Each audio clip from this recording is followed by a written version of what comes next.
तेजस्वितुं ओजस्वितुं तेजस्वितुं प्रचण्ड महाशक्ति होतुं प्रचण्ड महाशक्ति होतुं अनुशासन की महाक्रांति होतुं अनुशासन की महाक्रांति होतुं महाक्रांति होतुं महाक्रांति होतुं ओजस्वितुं तेजस्वितुं ओजस्वितुं तेजस्वितुं प्रचण्ड महाशक्ति होतुं प्रचण्ड महाशक्ति होतुं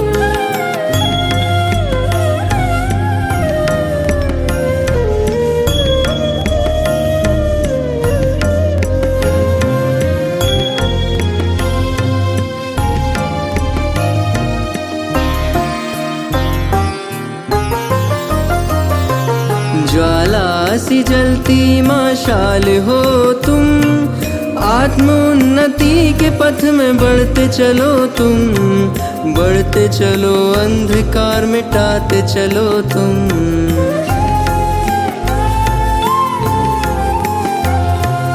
यज्ञ महावेद की प्रचंड आहुति हो तुम, सूर्य के समान महाज्योति हो तुम, महाज्योति हो तुम, महाज्योति हो तुम।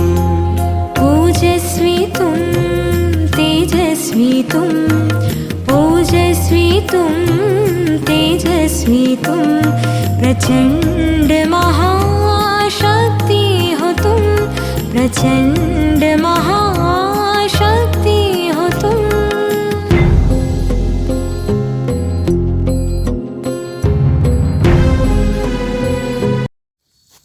ஓம் சாந்தி. இது ஒரு கதை. ஒரு மனிதன் ஒரு மிகப்பெரிய பாவத்தை வந்து செஞ்சிட்றான். இப்படி ஒரு கதை கூறப்பட்டிருக்கு. அவனுடைய குரு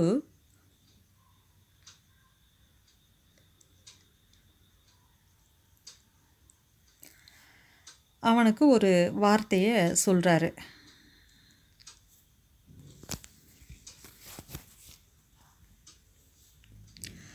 அவன் என்ன பாவம் செஞ்சான் அப்படின்றத பற்றி வர்ணிக்கப்படலை. ஆனால் குருவோட தொடர்புடைய ஒரு விஷயம், குருவினோட ஒழுக்கமற்ற ஒரு செயல் அப்படின்னு சொல்லலாம்.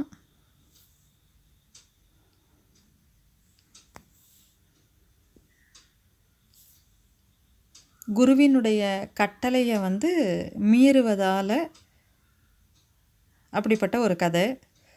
குரு வந்து சொல்கிறாரு, நீ போயிட்டு ஒரு பன்றி ஆயிடுவேன் அப்படின்னு சொல்லிட்டு சொல்கிறாரு. அதை கேட்டவுடனே அவனுக்கு பயம் வந்துடுது. ஏதாச்சும் கொஞ்சம் செய்யுங்கன்னு பணிஞ்சு குரு கிட்ட வேண்டுறான்.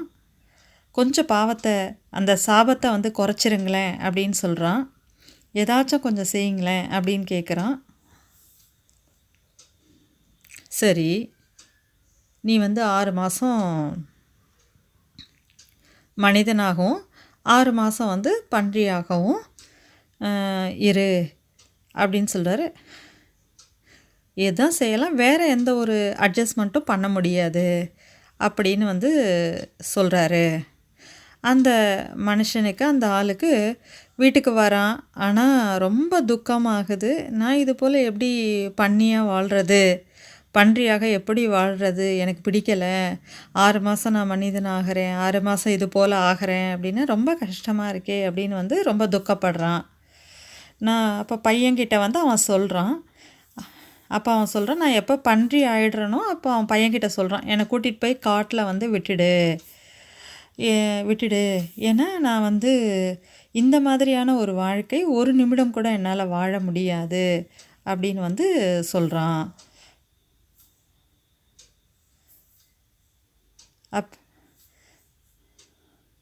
அப்போ நான் அப்படி ஆன உடனே, அந்த மாதிரி பன்றி ஆன உடனே நீ என்ன பண்ணு அப்படின்னா, என்னை உடனே கொன்னுடு, என்னால் அந்த வாழ்க்கையை வந்து வாழ முடியாது அப்படின்னு வந்து சொல்கிறான். இப்படி ஒரு கீழான வாழ்க்கை ஒரு நொடி கூட என்னால் வாழ முடியாது. பையன் சொல்கிறான், சரி சரி அப்படின்னு சொல்கிறான். அது போலவே அந்த மனிதன் வந்து பன்றி ஆகிறான். அப்போது பையன் தேடிக்கிட்டே போகிறான் அந்த காட்டில். அப்பா அந்த காட்டில் தான் எங்கேயோ இருக்கார் அப்படின்னு சொல்லிட்டு அப்பா அப்பா அப்பான்னு கூப்பிட்டுக்கிட்டே போகிறான்.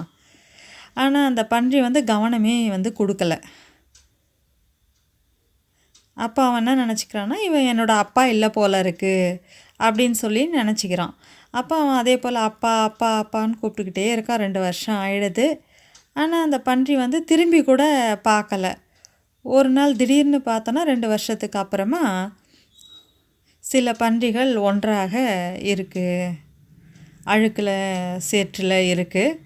இந்த பையன் வந்து கூப்பிட்டு பார்க்குறான், அப்பா அப்பா அப்பான்னு கூப்பிடுறான். ஏதாச்சும் ஒன்று திரும்பி பார்க்குமா அப்படின்னு சொல்லிட்டு பார்க்குறான். அப்போது ஒரு பன்றி வந்து திரும்பி பார்க்குது. அப்போ பையன் வந்து புரிஞ்சுக்கிறான், இவர் தான் என்னோடய அப்பா போல் இருக்குது அப்படின்னு. அப்பாவும் வந்து தெரிஞ்சுக்கிறார், இவன் என்னுடைய மகன் அப்படின்னு சொல்லிட்டு. அப்பா, நான் உங்களுக்கு வந்து விடுவிக்கிறதுக்காக வந்திருக்கேன். நீங்கள் சொன்னீங்க இந்த போல் ஆகும்போது என்னை கொன்னுடு அப்படின்னு. உங்களுடைய விஷயத்த நான் வந்து இப்போ செய்யணும் இல்லையா, அதனால் உங்களை நாங்கள் இப்போ வந்து கொன்னுடுறேன் அப்படின்னு சொல்கிறான். உடனே அப்பா சொல்கிறாரு, நிறுத்து நிறுத்து நிறுத்து, கொல்லாத என்ன அப்படின்னு. உடனே பையன் கேட்குறான், அப்பா நீங்கள் தானே சொன்னீங்க இந்த மாதிரி ஒரு துச்சமான வாழ்க்கை, கீழான வாழ்க்கையை வந்து நான் வாழ விரும்பலை அப்படின்னு நீங்கள் சொன்னீங்க இல்லையா அப்படின்னு சொல்லிட்டு பையன் கேட்குறான். உடனே இது போல் மாறும்போது உடனே என்னை கொன்னுடுங்க அப்படின்னு நீங்கள் தானே சொன்னீங்க அப்படின்னு கேட்டவுடனே அந்த அப்பாவாக இருக்கக்கூடிய அந்த பன்றி வந்து சொல்லுது, கீழான வாழ்க்கையா, என்ன கீழானது அப்படின்னு சொல்லிட்டு. நான் ரொம்ப சந்தோஷமாக இருக்கேன் பாரு, என் மனைவி இருக்குது, என் குழந்தைங்க இருக்குது, என் முழு குடும்பமே இதோ இருக்கும், நான் ஒரு பெரிய குடும்பமே அமைஞ்சிருக்கு எனக்கு அப்படின்னு சொல்லிட்டு சொல்கிறான். நான் யார் சொன்னது தூக்கமாக இருக்கேன் அப்படின்னு? நான் ரொம்ப சந்தோஷமாக இருக்கேன். என்னை போல் சந்தோஷமாக இந்த உலகத்தில் யாருமே இருக்க முடியாது அப்படின்னு சொல்லிட்டு சொல்கிறான். கதை முடிஞ்சிருச்சு.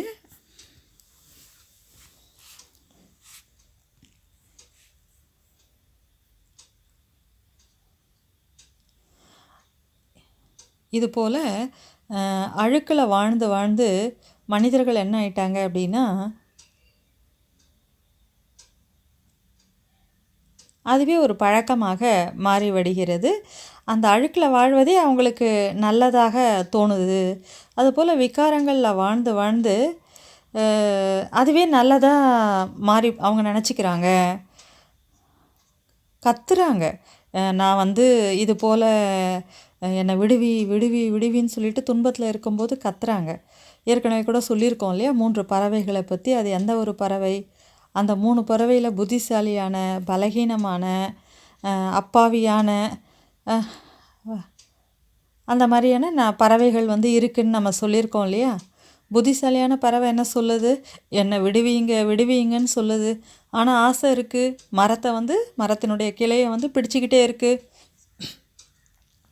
ஒரு பணக்காரன் ஒரு விவசாயியை வந்து கொடுமைப்படுத்துகிறாரு. அப்போது அவர் கொடுமைப்படுத்திகிட்டே இருக்கார் அந்த விவசாயியை. அந்த பணக்காரர் வந்து ஒரு அடிமை போல் வந்து நடத்துகிறாரு. அவனுடைய அந்த வேலைக்காரனை வந்து 10 மடங்கு வேலை வாங்குறாரு. தூங்க கூட விட மாட்டார், தூங்கினா கூட கத்துவார். எவ்வளோ வேலைகள் முடியுமோ அவ்வளோ வேலை வாங்குறாரு. கொஞ்சம் தூங்கிட்டான் அப்படின்னா உடனே சம்பளத்தை வந்து குறைச்சிருவார். நிரந்தரமாக அவனை திட்டிக்கிட்டே இருப்பார். அந்த வேலைக்காரன் வந்து கூலிக்காரன் வந்து வேலை செய்ய விரும்பலை அப்படி கிடையாது. அவன் ஒரு சன்னியாசிக்கிட்ட வந்து கேட்குறான். என்ன கேட்குறான் அப்படின்னா, எனக்கு இன்னும் நிறைய சக்தி கொடுங்க. ஏன் அப்படின்னா, என்னுடைய மாலிக்காக இருக்கக்கூடியவர், என்னோடய ஓனர் வந்து என்னை ரொம்ப துன்புறுத்துறாரு. நிறைய வேலை செய்யணும் அப்படின்னு சொல்லிட்டு, அந்த மாதிரி வேலை செய்கிறதுக்காக ஏதாச்சும் எனக்கு சக்தி கொடுங்க அப்படின்னு சொல்லிட்டு அந்த சன்னியாசிக்கிட்ட கேட்குறான் அவன். அப்போ அந்த சன்னியாசி சாமியார் வந்து சொல்கிறாரு, நீ என்ன செய்துட்ருக்கியோ, உங்களுக்கு இன்னும் சக்தி வேணுன்ற அவசியம் இல்லை, உனக்கு இப்போ ஓய்வு தேவை. ஓய்வு அவசியம் உனக்கு இப்போதைக்கு. உன்கிட்ட என்ன நடந்துட்டுருக்கோ அது வந்து பயங்கரமான கொடுமை, அது உனக்கு செய்யப்பட்டுட்ருக்கு அப்படின்னு சொல்லிட்டு அவர் சொல்கிறாரு. ஆனால் நீ என்ன அப்படின்னா உன்னுடைய ஓனருக்காக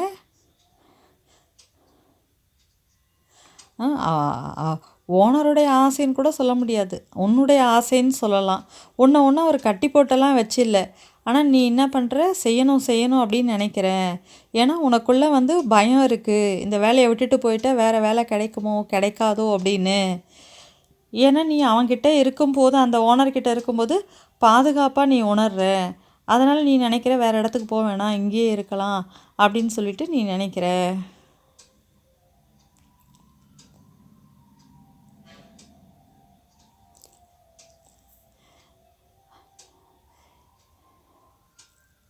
ஏன்னா நீ பாதுகாப்பாக அங்கே இருக்கிறதாக நீ உணர்றதுனால நீ என்ன செய்கிற அப்படின்னா வேறு எங்கேயுமே போகிறதுக்கு முயற்சி செய்யவே இல்லை, அங்கேயே இருக்க. குரல் எழுப்பவே நீ இல்லை. அந்த கொடுமைகளை எல்லாத்தையும் நீ புரிஞ்சிட்ருக்க. எல்லா ஓனருமே நமக்கு எஜமானனாக இருக்கக்கூடியவங்க எல்லாருமே இப்படி தான் இருப்பாங்க அப்படின்னு அவங்களோட இதயத்தில் கருணை, அவங்க எல்லாருமே இப்படி தான் இருப்பாங்க அப்படின்னு மட்டும் நீ நினச்சிட்டே இருக்க. சில மனிதர்கள் இப்படி கூட இருக்காங்க, அவங்களோட இதயத்தில் வந்து கருணை, இரக்கம் அதெல்லாம் கூட இருக்குது. ஆனால் உனக்கு வந்து தைரியம் வந்து இல்லை. நீ தான் இப்போ தைரியத்தை வந்து இணைச்சிக்கணும் உன் கூட. நீ வந்து நீ இந்த பாதுகாப்பற்ற இந்த நிலையிலேருந்து நீ வந்து ஒரு நல்ல வழியை நோக்கி நீ தான் போகணும், நீ தான் கிளம்பணும் இங்கேருந்து, நீ இதை விட்டுட்டு போகணும் அப்படின்னு அவர் சொல்கிறாரு. ஏன்னா உன் மேலே எவ்வளவு கொடுமைகள் செய்யப்பட்டுருக்கோ அந்த கொடுமைகளோடையே நீ இணைஞ்சிட்ட. அவருக்கு வந்து பந்தனம் கிடையாது, ஆனால் நீ தான் உனக்கு பந்தனத்தை ஏற்படுத்திகிட்ருக்க. இப்போ ஒருத்தங்க இன்னொருத்தங்க கிட்ட சார்ந்து இருக்கோம் அப்படின்னா குற்றம் யாருடையது? யார் வந்து பொறுத்துக்கிட்டு இருக்கோமோ அவங்களுடைய குற்றமா, அல்லது கொடுமைப்படுத்துகிறாங்களே அவங்களுடைய குற்றமா? அவரோட குற்றம் அவருடையது. ஆனால் யார் சும்மா எல்லாத்தையும் பொறுத்துக்கிட்டு போயிட்டே இருக்கீங்களோ அவங்களும் கூட என்ன தான் குற்றம் தானே. அதனால் தன் மீதே தனக்கு வந்து இரக்கம் வரணும். ஏன்னா அங்கே பாதுகாப்பு இருக்குது. மேலும் தனக்குள்ளே நம்பிக்கை இல்லை வெளியே வருவதற்கு. நான் தனியாக அந்த இடத்த விட்டு வெளியில் வந்தேன்னா என்னால் வாழ முடியுமா அப்படின்ற அந்த நம்பிக்கை இல்லாமல் வந்து இருக்க அப்படின்னு வந்து சொல்கிறார் அவர்.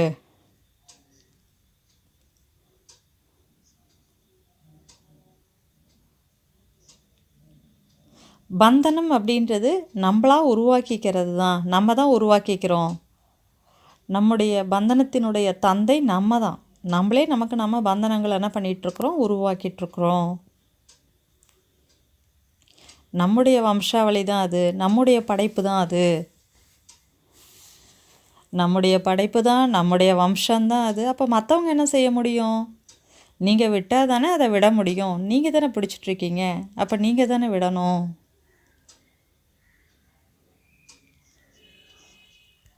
அப்பவித்திரதா என்பது உலகத்தில் இருக்கக்கூடிய எல்லாத்தோட மிகப்பெரிய ஒரு பந்தனம். அப்போ அப்பவித்திரமான உலகத்தில் எல்லாமே அழுக்காக தான் இருக்குது. இன்றைய அவ்யக்த முரளியில் என்ன சொல்லப்பட்டிருக்கு? பவித்திரதா என்பது பொலிவானது, பிரகாசமானது. பவித்திரதா என்பது மகான் தன்மையானது. பவித்திரதா என்பது அலங்காரமானது. பவித்திரதா என்பது மூச்சு, சுவாசம். அப்போ அதற்கான எதிர்ப்பதம் என்னவோ அதுதான் அப்பவித்திரதா அல்லவா? அப்போ பாருங்கள், பவித்திரதா மூச்சு என்றால், சுவாசம் என்றால், அப்பவித்திரதா மரணம். பவித்திரதா அலங்காரம் என்றால், அப்பவித்திரதா கொடூரமானது, விகாரமானது. பவித்திரதா தூய்மை என்பது பொலிவு, பிரகாசம் என்றால் பிரகாசம் அல்லவா? அப்போது அப்பவித்திரதா என்பது இருட்டானது. இதை பற்றிய கதை கூட வருகிறது. பவித்திரதா மகான் தன்மை என்றால், அப்பவித்திரதா மகான் தன்மைக்கு எதிரானது. மகான் தன்மைக்கு எதிரியானது. அழுக்கு, மகான் தன்மைக்கு எதிராக அழுக்கு என்று கூட சொல்லலாம். 16 விஷயங்கள். முதல்ல தூய்மை, பவித்ரதா என்பது உங்களுடைய பார்வை, உங்களுடைய பூர்வ மத்தியத்தில் மஸ்தக்கில் இருக்கக்கூடிய ஒளி. தூய்மை உங்களுடைய மகான் தன்மை. பவித்ரதா உங்களுடைய உயர்ந்த அலங்காரம். பவித்ரதா உங்களுடைய மூச்சு இல்லை என்றால் என்ன ஆகும்? பவித்ரதா நாம் எவ்வளவு பலனை அடைகிறோம் என்றால் அதற்கு ஆதாரம் தூய்மை. அப்பா மற்றும் குழந்தைகள் சந்திக்கிறோம் என்றால் அதற்கும் ஆதாரம் பவித்ரதா தான். எவ்வளவு பிராப்திகளை நாம் அடைகிறோம் அதற்கு ஆதாரம் வரதானி, வரங்களை கொடுக்கக்கூடிய அப்பா, வரங்களை அளிக்கக்கூடிய அப்பாவின் குழந்தைகள்.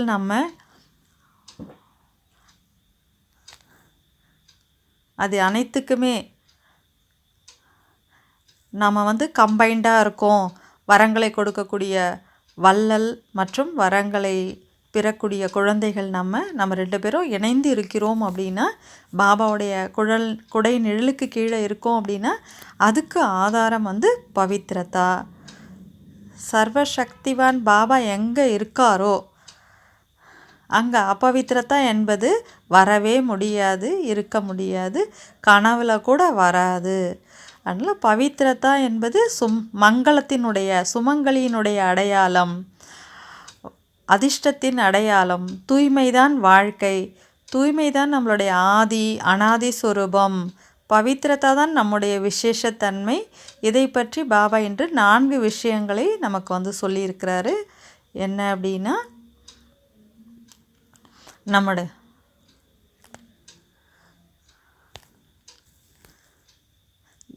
இதை பற்றி 4 மகா வாக்கியங்கள். அதை யார் சொல்வீங்க? இத்தனை முறை இதை நம்ம ரிவைஸ் பண்ணிட்டோம். எக்ஸாமில் கூட இது வந்துருச்சு. பல முறைகள் இதை பற்றி விளக்கியாச்சு. பவித்ரதா எண்ணம், புத்திக்கான உணவு, பிராமணர்களின் புத்திக்கான உணவு பவித்ரதா.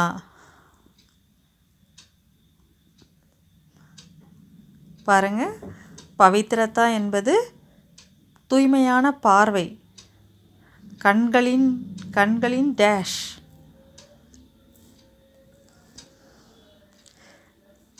இருங்க, நான் யாரை கேட்குறேனோ அவங்க பதில் சொல்லுங்க.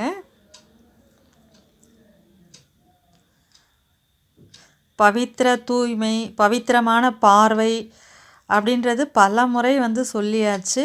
டெஸ்ட்டு கூட வச்சாச்சு. தேடாதீங்க எங்கே இருக்குது நோட்டில் அப்படின்னு சொல்லிட்டு. இந்த முரளி நம்ம ரிவைஸ் பண்ணிட்டோம். மெத்தட் 45லேருந்து 60 பேஜில் இதை பற்றி லொக்கேஷன் அங்கே இருக்குது. நிறைய முறை இதை நம்ம ரிவைஸ் பண்ணிட்டோம். மணிபாயிலேருந்து இதை ஆரம்பித்தோம் நம்ம. கரெக்டு. இப்போ ஞாபகம் வருதா உங்களுக்கு? முரளி ரிவைஸ் பண்ணியாச்சு. இந்த முரளியை நம்ம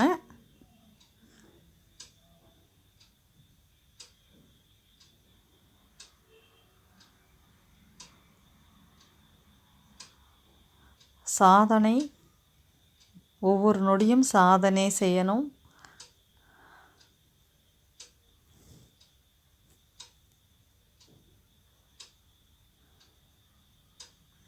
பவித்திரமான பார்வை என்றால் பிராமணர்களின் கண்களின் ஒளி. அது பவித்திரமான செயல், விசேஷமான தொழில். நமக்கு பிராமணர்களுக்கு விசேஷமான தொழில்.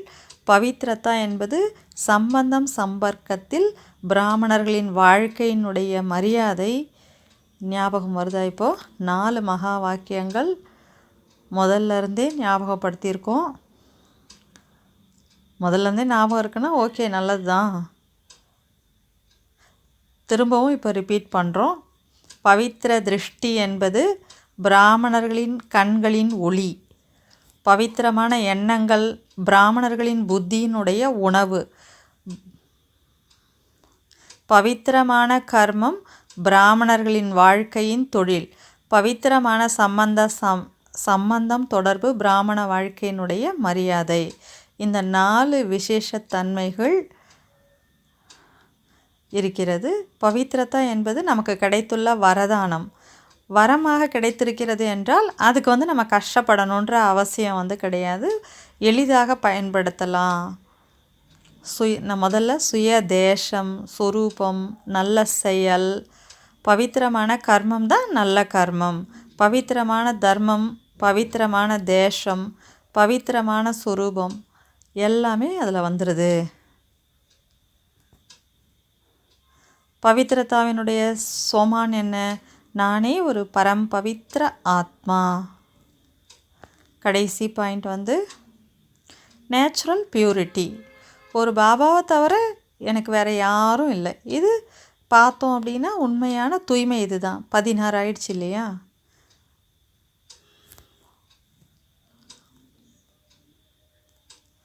உடனே பாருங்கள், நான் திரும்ப உங்களுக்கு கேட்பேன் இப்போ சொன்னதெல்லாம்.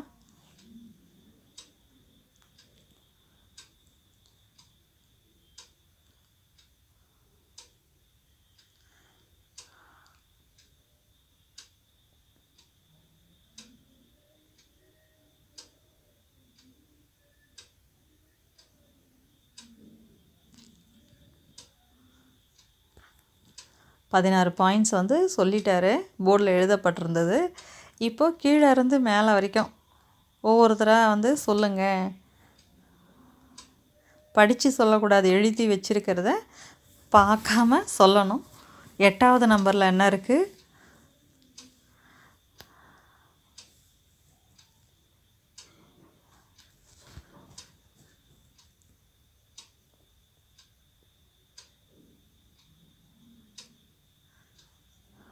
பதினாறு லொக்கேஷன்ஸ் எழுதிட்டே போங்க. சாந்தி ஸ்தம்பம் பிரகாசமாக மின்னிட்டு இருக்குது. அப்போ கண்கள் மின்னிக்கிட்டே இருக்குது. நெற்றியும் பிரகாசமாக ஜொலித்து கொண்டிருக்கிறது. ஹிஸ்ட்ரி ஆளுக்கு வாங்க. அங்கே எல்லா மகான் தன்மையும் நமக்குள் வந்துருச்சு. தூய்மை பிராமண வாழ்க்கையின் மகான் தன்மை. பாபாவுடைய ரூமுக்கு வாங்க. அங்கே எவ்வளோ பேர் உட்கார்ந்துருக்கோமோ எல்லாருடைய அலங்காரமும் அலங்கார மூர்த்தியாக உட்கார்ந்துருக்காங்க. குடிலுக்கு போகிறோம். அங்கே வந்து மூச்சு வந்து அப்படியே மூச்சு இழுத்து விடுறோம், இறந்துக்கிட்டு இருக்கோம். அப்புறம் அப்படியே நமக்குள்ளே வந்து உயிர் வந்துடுது. அப்புறம் முற்றத்துக்கு வாங்க. அந்த மூச்சு வந்துடுது அப்படின்னா சஞ்சீவினி மூலிகை. அதுக்கப்புறம் ஆங்கன் முற்றத்துக்கு வாங்க. அங்கே வந்து மிகப்பெரிய கட்டிடம் நிற்கிது. அந்த கட்டிடத்துக்கான ஃபவுண்டேஷன் வந்து அடித்தளம் வந்து தூய்மை தான். இப்போ இந்த ஹாலில் இருக்கோம். இந்த ஹாலில் என்னாச்சு? பாபாவை சந்தித்தோம். எவ்வளோ பெரிய ஹால். ஓம் சாந்தி பவனுக்கு போகிறோம். அங்கே எவ்வளோ பெரிய ஹால், எவ்வளோ பிராப்திகள் நமக்கு கிடச்சிட்ருக்கு. பக்கத்து ரூமுக்கு வந்துட்டோம்னா அங்கே பாபாவுடைய குடை நிழலை அனுபவம் செய்யுங்க. லைப்ரரிக்கு போகிறீங்க. லைப்ரரிக்கு போனீங்கன்னா பாபா மற்றும் நாம் சர்வசக்திவான் பாபாவோடு இருக்கோம். அப்போ கனவுல கூட நமக்கு வந்து அப்பவித்திரத்தான்னு வராது. இத்தனை புத்தகங்கள் வச்சுருக்கோம், அப்புறம் எப்படி வரும்? அடுத்து மெடிடேஷன் ஹாலுக்கு போகிறோம். அங்கே மங்களமாக சுமங்கலியாக நம்ம உட்காந்துருக்கோம். டிஸ்பென்சரிக்கு போனால் அங்கே வாழ்க்கை. டிஸ்பென்சரியில் நமக்கு வாழ்க்கை கிடைக்கிறது. பிராமண வாழ்க்கையினுடைய சொரூபம் என்ன? தூய்மை தானே. பண்டாரிக்கு மேலே போகிறோம். பண்டாரிக்கும் 4 மகா வாக்கியங்கள் இருக்குது. கீழே வாங்க. வரதானம் கிடைத்து விட்டது. கீழே டைனிங்கில் பார்த்தோம் அப்படின்னா வரதானம், மேலே பண்டாரியில் பார்த்தோம் அப்படின்னா மகா விஷயங்கள், கீழே வந்தோம்னா வரதானம். குளோபலுக்கு போகிறோம். அங்கே போனோம்னா ஸ்வன்னு நினைங்க. ஸ்வதே ஸ்வதர்மம், சுகர்மம் எல்லாமே ஸ்வன்னு வரணும். அடுத்து மியூசியத்துக்கு போகிறோம். அங்கே பெரிய போர்டு எழுதப்பட்டிருக்கு, நான் பவித்ர ஆத்மா, நான் மிகவும் தூய்மையான ஆத்மா அப்படின்னு அங்கே ஒரு பெரிய போர்டு வந்து வைக்கப்பட்டிருக்கு. ஒரு பாபாவை தவிர வேறு யாருமே இல்லைன்னு நினச்சோம்னா நேச்சுரலான ஒரு பியூரிட்டி நமக்குள்ளே வந்துடுது.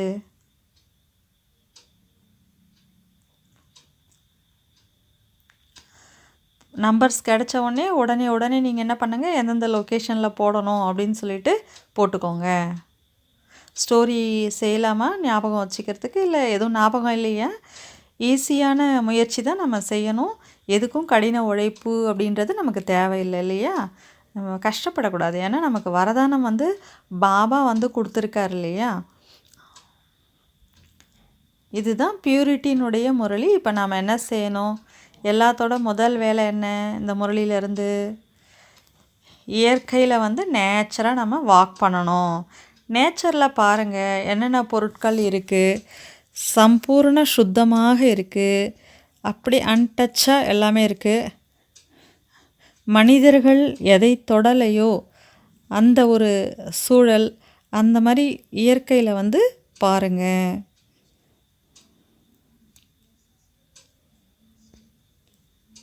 மனிதர்கள் தொடாத ஒரு சூழல் தான் இயற்கை. பாருங்கள், ஒரு புழு போகலாம், எங்கேயோ இருந்து நுழையலாம். அது என்ன சொல்லலாம்? மஷ்ரூமா? மனிதர்கள் வந்து என்ன பண்ணுறாங்கன்னா மைக்ரோஸ்கோபிக் ஃபோட்டோ அப்படின்னு சொல்லுவாங்க. அப்படியே பூமியில் உட்காந்துக்குவாங்க. அந்த மாதிரி ஏதாச்சும் போச்சுன்னா அதை கூட வந்து ஃபோட்டோ எடுப்பாங்க. சின்ன சின்ன பொருள்களை எல்லாத்தையும் கூட அவங்க வந்து ஃபோட்டோ எடுக்கிறாங்க. ஒரு கொசு, ஒரு புழு, ஒரு பூச்சி, இலைகள், பனித்துளிகள், பறவைகள், பட்டாம்பூச்சிகள், இந்த மாதிரி இயற்கையில் தேடுங்க. பியூரிட்டி பாருங்கள் எங்கெங்கெல்லாம் இருக்குது அப்படின்னு சொல்லிட்டு. ரெண்டாவது வேலை என்னென்னா, சாஸ்திரத்தில் என்ன சொல்லப்பட்டிருக்கு, ஒரு கதையை தேடுங்க. சாஸ்திரத்தில் இருக்கக்கூடிய ஒரு கதை, பிரம்மச்சரியத்தோட தொடர்புடைய ஒரு கதை. அதிலிருந்து தெளிவாகணும். சித்த ஐயர் அதுபோல்.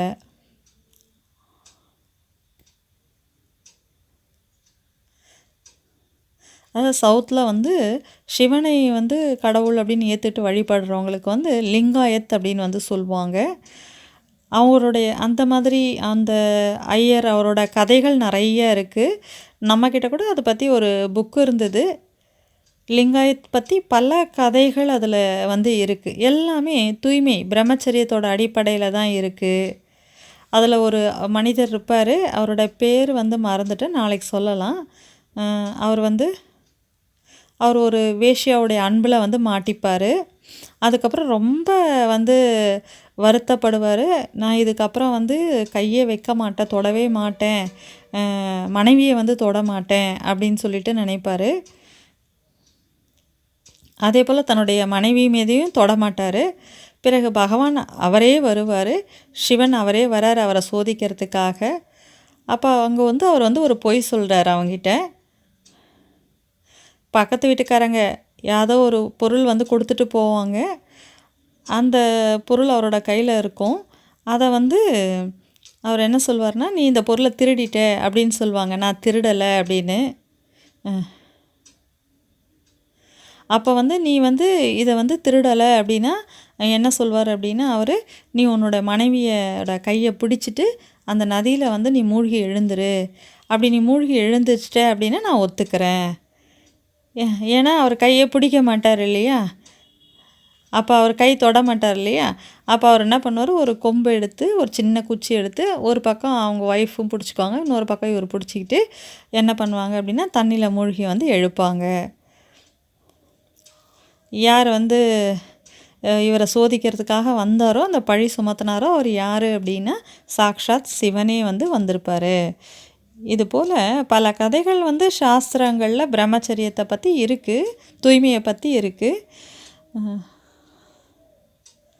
இந்த மாதிரி ஏதாச்சும் ஒரு தூண்டக்கூடிய ஒரு கதை, அதாவது தூய்மை, பவித்ரதா, பிரம்மச்சரியத்தோடு சம்மந்தப்பட்ட ஒரு கதை, கொஞ்சம் தனிப்பட்டதாக கூட வந்து இருக்கலாம். இது வரைக்கும் நம்ம வந்து கேட்காத ஒரு கதையாக வந்து அது இருந்துச்சுன்னா நல்லாயிருக்கும். நீங்கள் இல்லை க்ரியேட் கூட பண்ணலாம். நீங்கள் க்ரியேட் பண்ணக்கூடிய மனம் உடையவர்கள்னால் நீங்களே கூட அந்த கதையை வந்து உருவாக்கலாம். அதுக்கப்புறம் இன்றைக்கி நம்ம என்ன செய்யணும் அப்படின்னா, டைலாக் வந்து எழுதணும். படங்கள், சீரியல்ஸ் எல்லாம் இருக்குது இல்லையா, அதிலெல்லாம் சொல்கிறாங்க இல்லையா, எழுதுகிறாங்க இல்லையா டைலாக். 2 பேர் பேசிகிட்டே இருப்பாங்க. அந்த மாதிரி 2 பேர் பேசிக்கிற மாதிரி டீச்சர் ஸ்டூடெண்ட்ஸ் அப்படி கூட இருக்கலாம். அவங்க 2 பேருக்கு இடையில் அந்த டைலாக அமைங்க. டீச்சர் வந்து கேள்வி கேட்கணும், ஒரு 7-8 கேள்விகள் அப்படி வைங்க. ஸ்டூடெண்ட்ஸ் வந்து பதில் எழுதணும். குருஜி வந்து கேள்வி கேட்குறாரு, தூய்மை அப்படின்னா பவித்திரத்தான என்ன அப்படின்னு சொல்லிட்டு. முதல் கேள்வி அந்த மாதிரி கூட அமைச்சிக்கலாம். எண்ணங்களில் எப்படி தூய்மையை கொண்டு வர்றது அப்படின்னு ஒரு கேள்வி.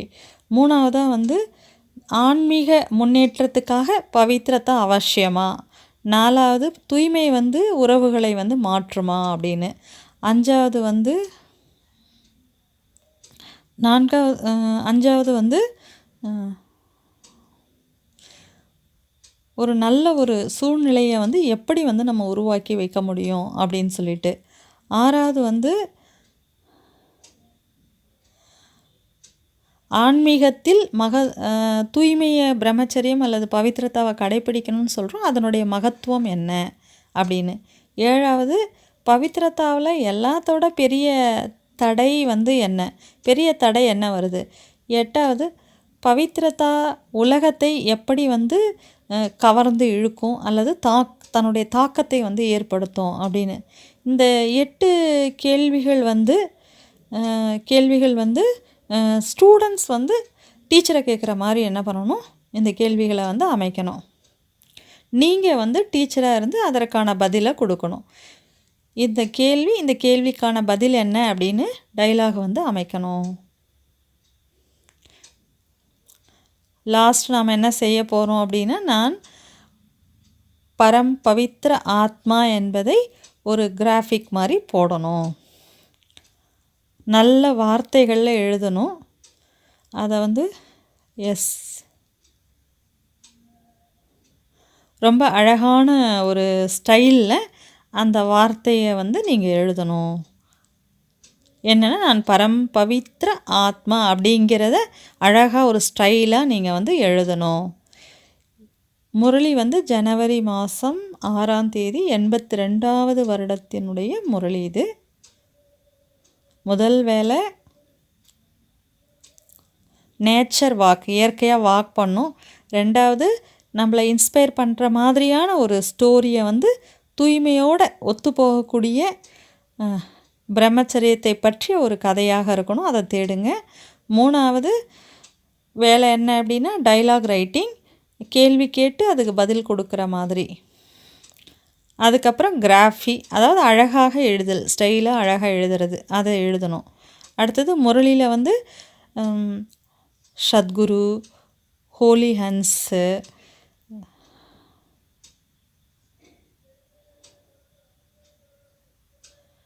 அதுக்கப்புறம் முரளியில் வந்து நடனம், குஷியினுடைய நடனம். மற்றும் அதில் இன்னொரு நல்ல விஷயம் கூட இருந்தது,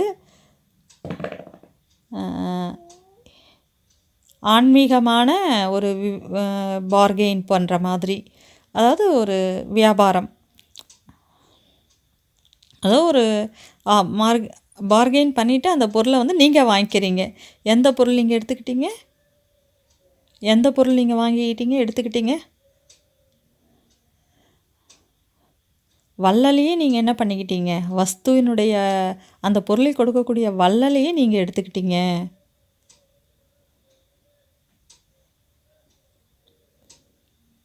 நீங்கள் எடுத்துக்கிட்டீங்க.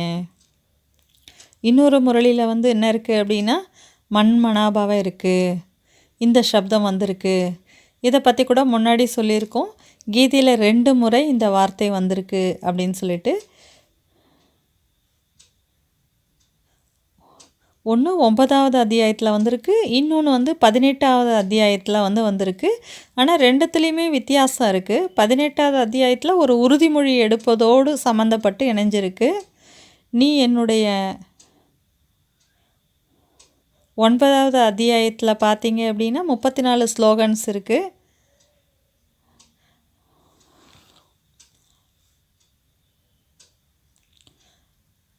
அதில் பகவான் சொல்கிறாரு, எனக்குள்ளே என்ன யுக்தம் நடந்துட்டுருக்கோ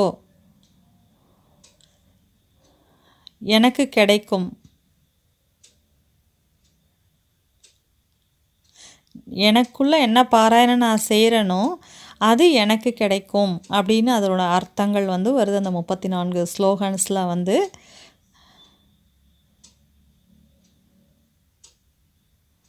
அர்ஜுன், நீ எனக்கு ரொம்ப பிரியமானவன், அதனால் நீ எனக்கு வந்து உறுதி கொடுக்குறேன், எனக்கு நீ அர்ப்பணமாயிடு, என்ன நினை, எனக்கு நமஸ்காரம் பண்ணு, என்னுடைய சரணத்தில் வா வா அப்போ நான் உனக்கு வந்து உறுதி அளிக்கிறேன். நான் என்னுடைய தாமத்தில் நீ வந்துட்ட அப்படின்னா நான் உன்னை ஏற்றுக்குவேன்.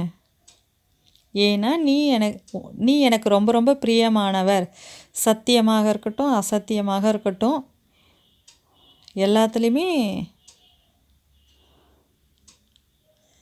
எல்லாத்துலேயும் இருக்கேன், நான் உன்னை ஏற்றுக்குவேன் அப்படின்னு சொல்கிறாரு. அதே போன்று 65ஆவதில்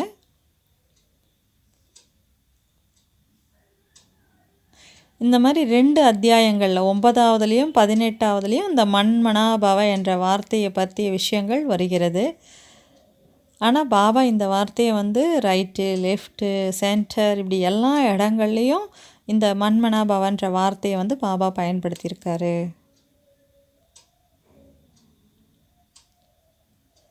இந்த முரளியில் ஒரு நல்ல அழகான புதிய சோமான் கூட வந்திருக்கு. அது என்ன? நல்ல ஒரு புதிய சுயமரியாதை சோமான் வந்திருக்கு. மாஸ்டர் சத்குரு அப்படின்றாங்க. அது நிறைய முறை வந்துருச்சு. அதெல்லாம் மகான் மந்திரதாரி நீங்கள், மந்திரக்காரன் நீங்கள் அப்படின்னு வந்து இதில் வந்திருக்கு. இதில் நீங்கள் என்ன செய்யணும் அப்படின்னா, முதல்ல வந்து சத்குருவுக்கு ஒரு லெட்டர் எழுதுங்க. என்ன எழுதுவீங்க? சத்குருவுக்கு ஒரு லெட்டர் எழுதணும் ஃபஸ்ட்டு. அதில் என்ன எழுதுவீங்க? உங்களுக்கு நன்றி பிரியமான சத்குரு, மன்மனாபவ என்ற மந்திரத்தை நீங்கள் எனக்கு கொடுத்துருக்கீங்க. ஏன்னா எதுக்கு லெட்டர் எழுதணும் குருவுக்கு அப்படின்னா, அவர் நமக்கு மந்திரம் கொடுத்துருக்காரு இல்லையா.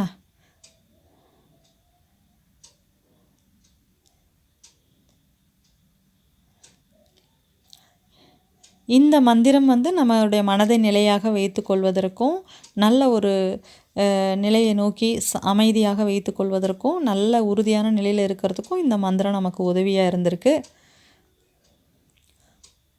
உங்களுடைய வழிகாட்டுதல்னால ஒவ்வொரு நாளும் எனக்கு வந்து புதிய சக்தியும் அமைதியும் கிடைக்குது. நான் உங்களுடைய அப்படின்னு எழுதி கீழே உங்களுடைய பெயரை எழுதுங்க. நம்முடைய பையில் கூட வச்சுருக்கோம். இப்படி நீங்கள் ஒரு கடிதம் சத்குருவுக்கு எழுதுவது போல் நீங்கள் வந்து எழுதுங்க. இது முதல் வேலை. கடிதம் எழுதுவது முதல் வேலை. அடுத்தது இந்த மன்மனாபவ என்ற வார்த்தையை கூட நீங்கள் வந்து ஒரு ஸ்டைலாக அதை வந்து ஒரு அழகான ஒரு ஸ்டைலில் அந்த மன்மனாபவ என்ற வார்த்தையை எழுதுங்க.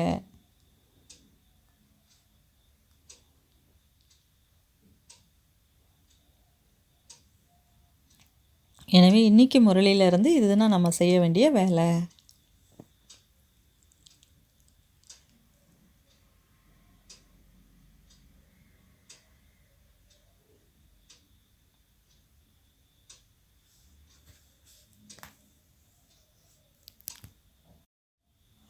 மன்மனாபவ சம்மந்தப்பட்ட ஏதாவது ஒரு பாடலை கூட நீங்கள் போடலாம்.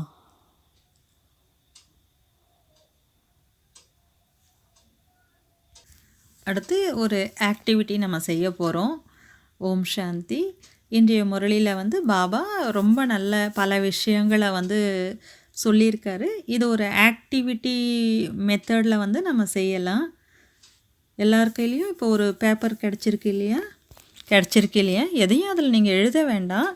இப்போ நீங்கள் என்ன செய்யணும் அப்படின்னா, எல்லார் கையிலையும் உங்கள் கையில் பேனா இருக்கா?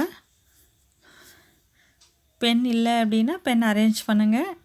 பாபா முரளியில் சொல்லியிருக்காங்க. ஃபஸ்ட்டு முரளியில் பிராமணர்கள் நடனம் மற்றும் பாடல் ரெண்டுத்தையுமே செய்யணும் அப்படின்னு சொல்லியிருக்காங்க.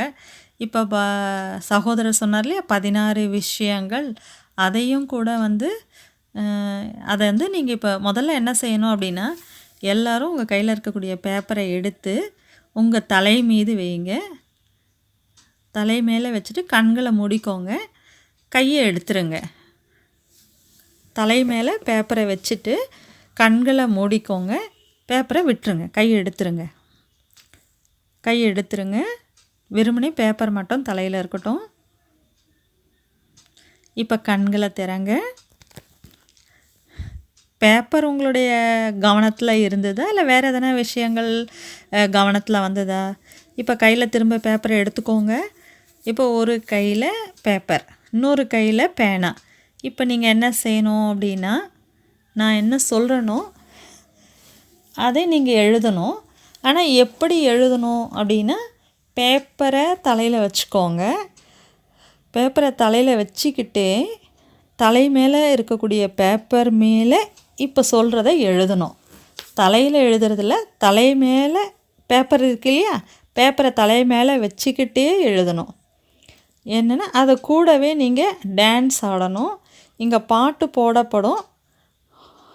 உங்களுக்கு நான் 2 முறை நான் சொல்வேன் 2 விஷயங்களை.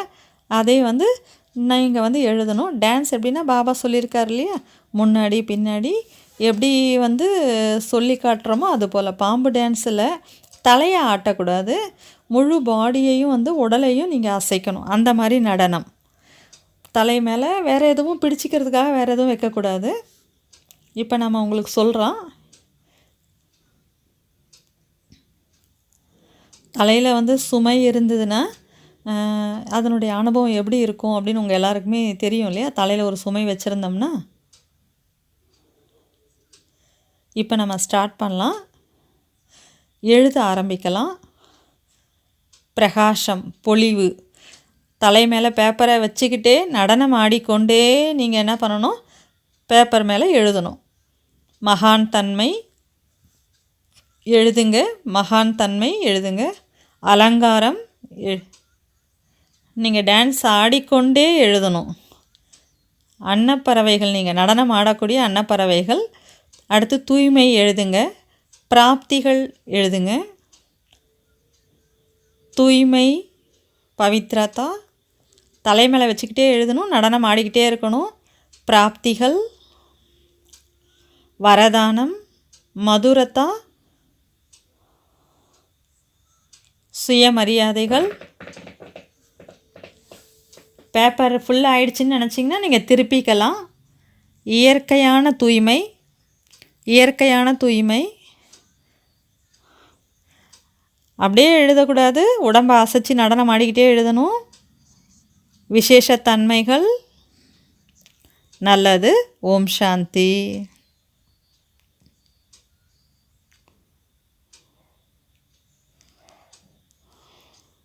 இப்போ உங்களுடைய பேப்பரை பாருங்கள், செக் பண்ணுங்கள். எல்லோரும் பாருங்கள் உங்களுடைய பேப்பரில் என்ன எழுதியிருக்கீங்கன்னு. இதனுடைய அர்த்தம் என்ன அப்படின்னா, சகோதரர் ஒரு முறை சொல்லியிருக்காரு, மைண்டு என்ன செய்யுது அப்படின்னா, ஏதாச்சும் ஒரு விஷயம் செய்கிறோம் அப்படின்னா ஒரு விஷயத்தில் ஃபோக்கஸ் பண்ணணும். இப்போ இங்கே பாட்டு பாடிட்டும் இருக்குது, நான் சொல்கிறதையும் கேட்டுட்ருக்கீங்க. அப்போ மைண்ட் என்ன ஆகும், டைவர்ட் ஆகும் மைண்டு. அப்போ மைண்ட் டைவர்ட் ஆகும்போது உங்களுடைய மனம் ஒரு நிலையில் இருக்காது. அப்போ இயற்கையில் நாம் என்ன பண்ணுறோம், ஒரே விஷயத்தை நம்ம ஃபோக்கஸ் பண்ணுறோம். ஒரு விஷயத்தை நம்ம ஃபீல் பண்ணும்போது ரொம்ப நல்லா இருக்குது.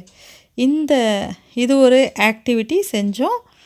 அடுத்து இன்னொரு ஆக்டிவிட்டி என்ன அப்படின்னா, பிரதர் கூட நம்மளை செய்ய வைப்பாங்க இல்லையா, ஆக்ஷன் செய்ய வைப்பார் இல்லையா நம்மளை. முரளியில் எது இதெல்லாம் நல்ல பாயிண்ட் உங்களுக்கு ரொம்ப பிடிச்சிருந்ததுன்னா, ராவணன் நம்முடையவன் கிடையாது, வேறொருவன், வேற்று நாட்டவன் அவன். அப்போது முதல்ல கேளுங்க, ராவணன் நம்முடையவன் கிடையாது, வேற்றவன், வேற்று நாட்டவன். அப்போது முதல்ல கைகளை நம்முடைய 2 பக்கமும் 2 கைகளையும் விரித்து வச்சுக்கோங்க. அதாவது 10 தலை அந்த மாதிரி. ராவணனுக்கு 10 தலை இருக்குது. அப்போ சொல்லுங்கள், ராவணன் வேற்று நாட்டவன், அவனை விரட்டுறோம் கைகள் மூலமாக. ராவணன் வேற்று நாட்டவன், அவனை எதிரி, அவனை தூரமாக விளக்குறோம். அவனை கைகளால் விளக்குங்க. பாபா நம்முடையவர் என்று கைகளால் செய்யுங்க. மேலே இருக்கக்கூடிய பாபா நம்முடையவர், பாபா நம்முடையவன். ராவணன் வேறொரு நாட்டுக்காரன், அவனை விரட்டுங்க. ராவணன் வேற்று நாட்டவன், பாபா நம்முடையவர், பாபா நம்முடையவர். இது ஒரு ஆக்டிவிட்டி பண்ணும். அடுத்து இன்னொன்று, பவித்ரதா என்பது பிராமண வாழ்க்கையினுடைய அலங்காரம். இப்போ பவித்ரதா என்றால் தாமரை மலர். கைகளை இது போல் வச்சுக்கோங்க. ஒரு கை இது போல், இன்னொரு கை மேலே தாமரை மலர் போல் வச்சுக்கோங்க. பிராமண வாழ்க்கையின் அலங்காரம் தூய்மை. அலங்காரம் என்றால் அழகு. தூய்மை என்பது தாமரை மலரை குறிக்குது. பிராமண வாழ்க்கையினுடைய தூய்மை அப்படின்றது அந்த தாமரை மலரை குறிக்குது. அலங்காரம் அப்படின்போது கைகளை முகத்துக்கிட்ட கொண்டு வாங்க, அலங்காரம் செய்யுங்க. இப்போ முகத்தை அலங்காரம் பண்ணுங்க. ஒரு கையை கண்ணாடி பார்க்குற மாதிரி வச்சுக்கோங்க. இன்னொரு கையை நீங்கள் அலங்காரம் பண்ணுறீங்க. மை அல்லது சுர்மா கண்களில் சுண்டு விரல் மூலமாக வைக்கிறீங்க. கடைசியாக இருக்கக்கூடிய அந்த சுண்டு விரல் மூலமாக ஒரு இடது கையை கண்ணாடி போல் பாருங்கள், வலது கையால் மை வைங்க. தூய்மை பிராமண வாழ்க்கையினுடைய அலங்காரம். பவித்ரதா பிராமண வாழ்க்கையினுடைய அலங்காரம். கை தான் உங்களுக்கு கண்ணாடி.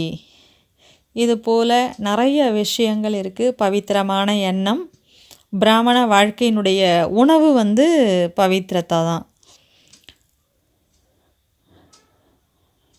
பவித்ரதா என்று சொல்லும்போது தாமரை மலர் போல் வச்சுக்கோங்க. பிராமண வாழ்க்கையினுடைய எண்ணம், புத்தியினுடைய உணவு.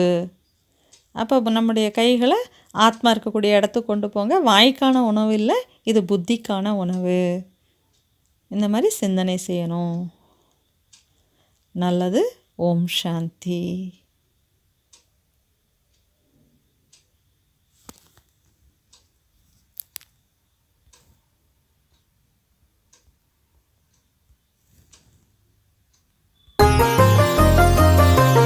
ज्वाला सी जलती मशाल हो तुम, आत्मोन्नति के पथ में बढ़ते चलो तुम, बढ़ते चलो अंधकार मिटाते चलो तुम।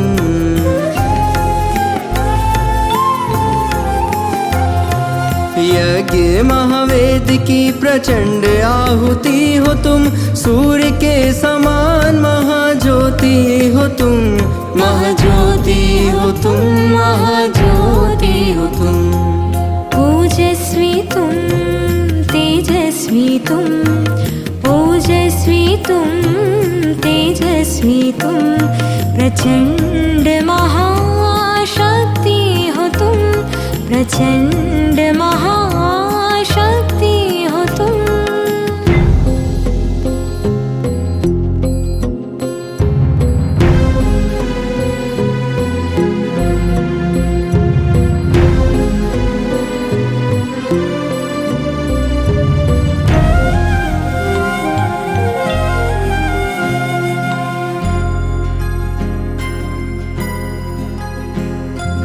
वाणी में ओज हो, मुख पे प्रखर तेज हो, तपस्या की धुन में रमे बाबा की आस हो, बाबा की आस हो।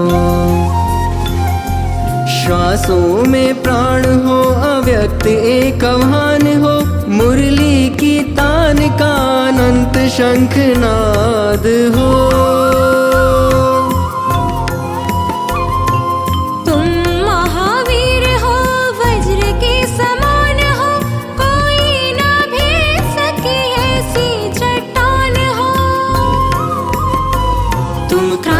वीर हो तुम, कर्मवीर हो, महिमा तुम्हारी जग में अपरंपार हो। ओजस्वी तुम, तेजस्वी तुम, ओजस्वी तुम, तेजस्वी तुम, प्रचंड महाशक्ति हो तुम, प्रचंड महाशक्ति हो तुम।